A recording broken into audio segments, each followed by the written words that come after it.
Some of us quilters like to keep every little scrap we've ever made when we're making other quilts, and some of us throw everything away because we can't imagine having to have all these little baggies filled with fabric scraps. I'm kind of in the middle. I keep the scraps from the really pretty fabrics, and the rest I kind of chuck. But I really have learned that though I'm not an applicator anymore, it's nice having some of those little pieces around, and you can actually create whole pieces of art just from those scraps. For this piece, my daughter had drawn some pages when she was homesick one day from school, and I decided they would make a really fun little art quilt. So I grabbed those pages and went through my scrap bag and cut and ripped and just had some fun with the color.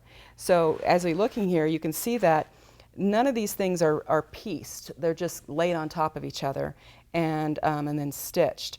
But they're all just little bits. All these wonderful little bits of fabric. And this is probably the largest pieces I have in this little art quilt. And some of them are cut with specialty tools. Others are just freehand cut.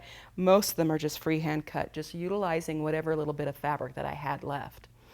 I really like working with little bits these days. I didn't think I was going to be that kind of a quilter, but the smaller your work becomes, and mine's become pretty darn small, the more those little bits and pieces are really useful. Like with this guy, my whole background here is made from small little bits of the gray and neutral colored fabrics. They're just laid on top of each other and then heavily quilted. And then more little bits, these warm colored sticks, if you will. These long strips were just laid down and then top stitched on, and then some more fun quilting went on top of that. But it's just scraps. Here, this is even more fun. Here I just cut out this wonderful swirly shape from a piece of Misty Fuse and ironed it to this background, and then I just, with my rotary cutter, cut my small little bits into even smaller bits and layered them all on top of that Misty Fuse and ironed them in place and then quilted it. And it's just a really fun way to basically build a fabric on my quilt. This one I really like. I was taking this drawing class. I wanted to draw on fabric, and when I got done I had this beautiful little face with no hair. And so I just grabbed all my fabrics that I could in this wonderful yellow-orange colorway and ripped a whole bunch of strips. And they have this wonderful natural edge and all this movement in here, and I just added that hair in strips of leftover fabric. Now, it's not just strips, it's also little bits too. And we all, if we pre-wash our fabrics, end up with this in our washer and dryer.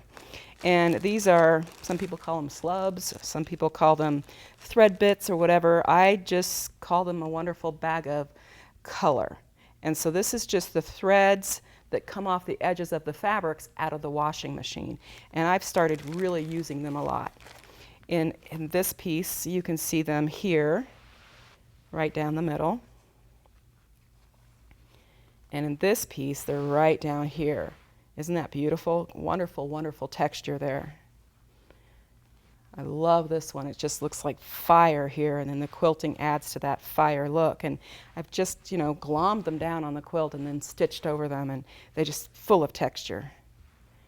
And here I used them for my tree, this wonderful multicolored tree, and I just grabbed all the colors I could think of and dropped them in place on top of the trunk and then just stitched them down.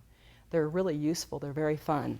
Now, I'm one of those girls who doesn't like to have tons of stuff around, so this is my bag of schlubs. I don't have a whole lot of them. And when my bag gets full, I give them to my friends who aren't smart enough to keep their schlubs.